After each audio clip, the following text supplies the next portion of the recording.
اللہ اللہ اللہ اللہ۔ 29ویں رات، اکثر 29ویں رات لوگ جو ہے وہ غفلت میں گزارتے ہیں۔ 27ویں کو لوگوں کے ختم قرآن ہوتے ہیں، 28ویں بہت کم ہوتا ہے، 29ویں کو بالکل ہماری غفلت میں گزرتی ہے۔ اگر آپ یہ چاہتے ہیں کہ آپ کی عزت میں اضافہ ہو پورا سال، کوئی ذلت نہ آئے، کوئی غم نہ آئے، بڑا دکھ ذلت والا نہ آئے، کیونکہ غم بھی رکے گا۔ غم انسانی جبلت ہے، دکھ آنا انسانی جبلت ہے انسان کی، لیکن ایک غم اور دکھ ہوتا ہے جو ذلیل کرتا ہے انسان۔ ایک پریشانی ہوتی ہے جو ذلت کا باعث بنتی ہے، اور ایک پریشانی بیماری آفت ہوتی ہے جو درجات کی بلندی کا سبب ہوتی ہے۔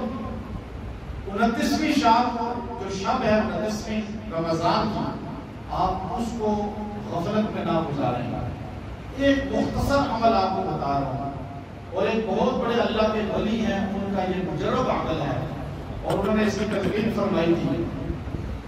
آپ اس مختصر عمل کو 29ویں شب کو تہجد کے وقت، تراویح کے بعد فجر سے پہلے کسی کا بھی پڑھ سکتے، آپ بیٹھ جائیں، 2 رکعت ادا کریں صلاۃ التوبہ، 2 رکعت صلاۃ التوبہ، اور اس کے بعد خالی اتنے جملے وَلِلَّهِ الْعِزَّةُ وَلِرَسُولِهِ وَلِلْمُؤْمِنِينَ، آپ سارے پڑھ لیجیے، وَلِلَّهِ الْعِزَّةُ وَلِرَسُولِهِ وَلِلْمُؤْمِنِينَ، بس یہ جملہ اتنا آپ پڑھیں، حضرت سے پوچھ لیجیے گا، اگر مولانا سلام اللہ علیہ صاحب آپ کو انشاءاللہ بتا بھی دیں گے۔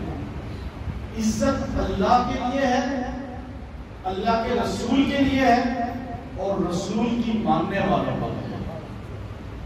یہ جملہ آپ کہیں تو ذہن میں ترجمہ بھی رکھیں، مجھے عزت رسول اللہ کے قدموں سے ملے گی، مجھے عزت رسول اللہ کی سنت سے ملے گی، مجھے عزت رسول اللہ کی حدیث سے ملے گی، مجھے عزت اللہ کے قرآن سے ملے گی۔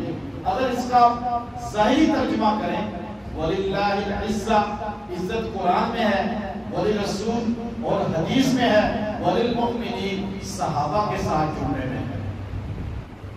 آپ نے تراویح میں قرآن پڑھا، قرآن سنا، تراویح ادا کی، 20 تراویح صحابہ نے ادا کی، آپ نے صحابہ کے ساتھ جڑ کے عزت کو حاصل کیا۔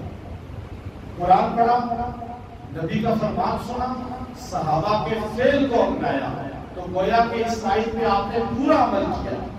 آپ نے اللہ کی بھی مانی، رسول کی بھی مانی، اور صحابہ کی بھی مانی، تو ہماری عزت اس میں بڑے گی۔ 29ویں شب کو اس عمل کو کر لیں، پورا سال آپ دیکھیے گا انشاءاللہ ہر جگہ جہاں آپ کو ذلت دینا کوئی چاہے گا، آپ کو وہاں سے عزت نمودار ہوگی۔ جہاں آپ کو کوئی نقصان دینا چاہے گا، وہاں سے آپ کو خیر نکلتی ہوئی نظر آئے گی۔ جہاں سے آپ کو کوئی ذلیل کرنا چاہے گا، وہاں آپ کو عروج ملے گا۔ اللہ ہم سب کو عمل کی توفیق عطا فرمائے۔ وآخر دعوانا اللہ اللہ اللہ اللہ۔